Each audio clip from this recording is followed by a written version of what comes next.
With diverse flora and fauna, magnificent natural landscapes, and an ecological biosphere that supports life, this wondrous planet is our earthly home.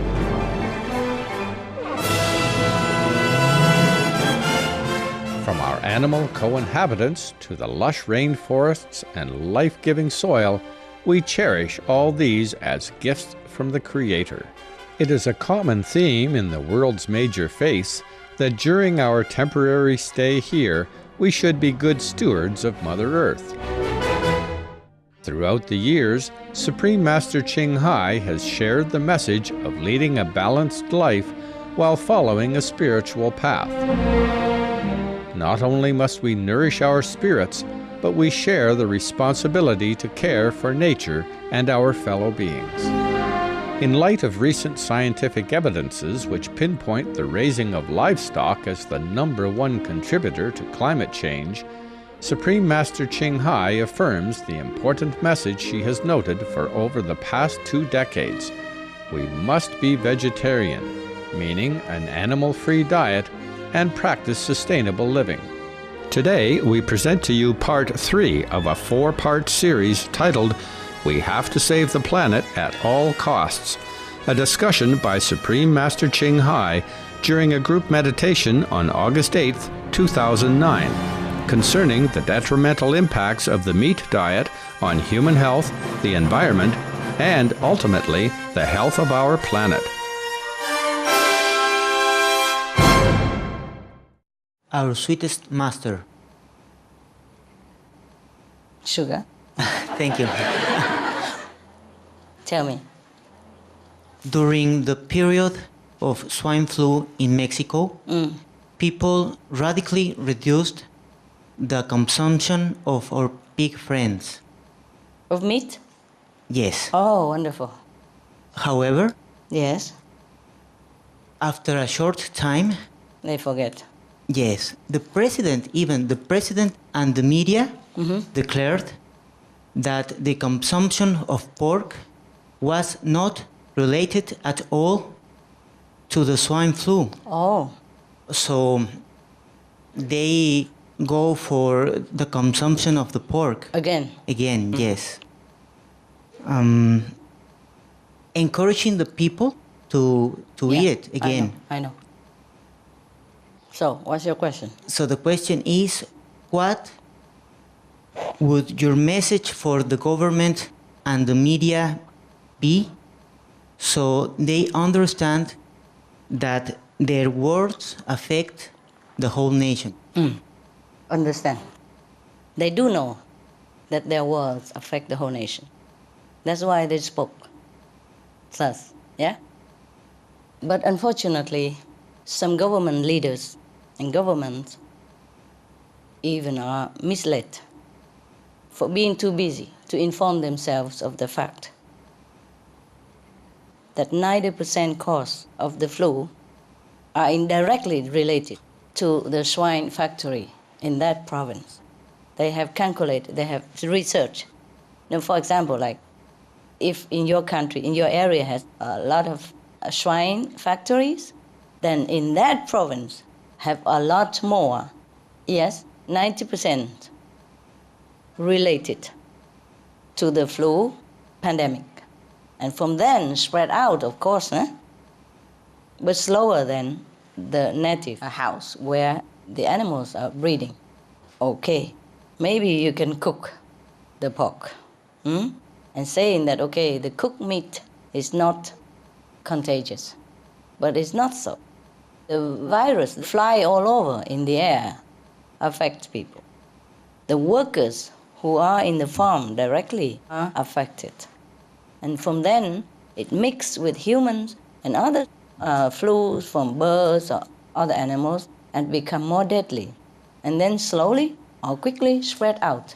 Right now, the flu pandemic, the WHO said that it's unprecedentedly fast spreading. Fast, quickly spread, unprecedentedly. So I guess your government or your president in particular should inform themselves more before they advise their citizens. because they are the leaders. They should know what they are talking about.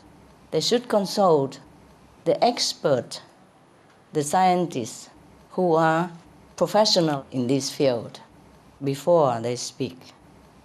Because in Vietnam we say, our word is like an arrow. Don't just shoot at random. No, you can say it's as a bullet nowadays. Don't shoot at random. Some of the diseases related to meat consumption and/or production: swine flu, Ebola reston virus. Cured meats and fish increase leukemia risk in children. Antibiotic-resistant superbug infections from a strain of Staphylococcus aureus. Blue tongue disease, E. coli, salmonella, bird flu, mad cow disease or Creutzfeldt-Jakob disease, 90% of the population at risk. Pig's disease or PMWS, listeriosis, shellfish poisoning, preeclampsia, Campylobacter, Clostridium difficile, diseases hidden in healthy appearing livestock. Some of the costs of meat eating. Infertility.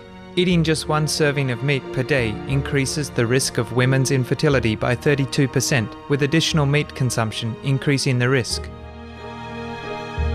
Heart disease. Over 17 million lives lost globally each year. Cost of cardiovascular disease is at least $1 trillion a year. Cancer.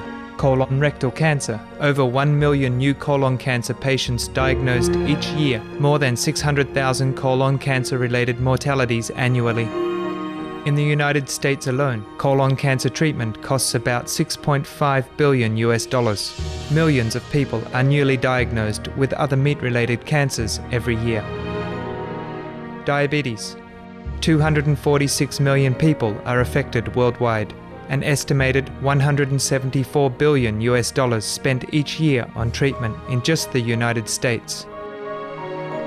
Obesity. Worldwide, 1.6 billion adults are overweight, with 400 million more who are obese. Costs $93 billion each year for medical expenses in the United States alone. At least 2.6 million people die annually from problems related to being overweight or obese. Environmental. Use up to 70% of clean water. Pollute most of the water bodies. Deforest the lungs of the earth. Uses up to 43% of the world's cereal. Uses up to 85% of the world's soy. Cause world hunger and wars. 80% cause of global warming. Plus more. Some of the costs of milk consumption. Bacterial microbes, pesticides and enzymes found in cheese derived from the inner stomach linings of other animals. Up to 80% of the calories in cheese are from pure fat. Breast, prostate and testicular cancer from hormones present in milk. Listeria and Crohn's disease. Hormones and saturated fat leads to osteoporosis, obesity, diabetes and heart disease. Linked to higher incidences of multiple sclerosis. Classified as a major allergen. Lactose intolerance. Plus more. For more urgent information, please visit www.suprememastertv.com/killers. So I am so sorry that perhaps your president is too busy to do research into this area, yes, which is dangerous. So maybe you could send him more information. I hope he will read it for the sake of your citizens. That is why we spread all the information everywhere, and we write to the government, and we write to the newspapers. But I'm alone. It's not possible. I work sometimes day and night already with all the letters and all the correspondence I have to handle. So please do it. Do your part, okay? You write to the government, write to your leaders, send them the fact, and hoping, praying that they will read it. Sometimes people say that the meat industry, being so powerful as it is, they can lobby anything, lobby government, lobby Congress, lobby Parliament even, to support their business. To them, it's just business.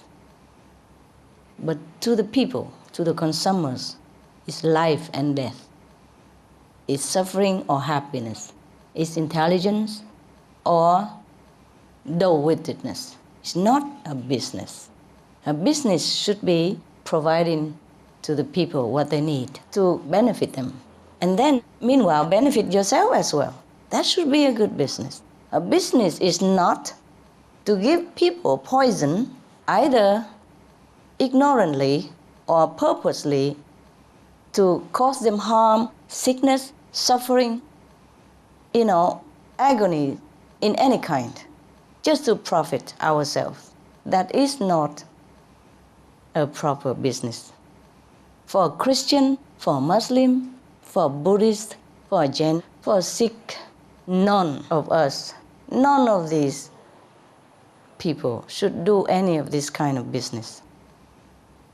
Business to kill people, business to harm people, business to kill the innocent animals, they are no good business. They are contrary to God's will, and thus we should avoid. Your president has spoken what he thought is the best for your country's economy, yes, business, and the people. But he probably has been misinformed, because being a president, he can't just spend his time doing research on, what benefits and what harms of the food. That he entrusted to his food and beverage minister, perhaps. Yes?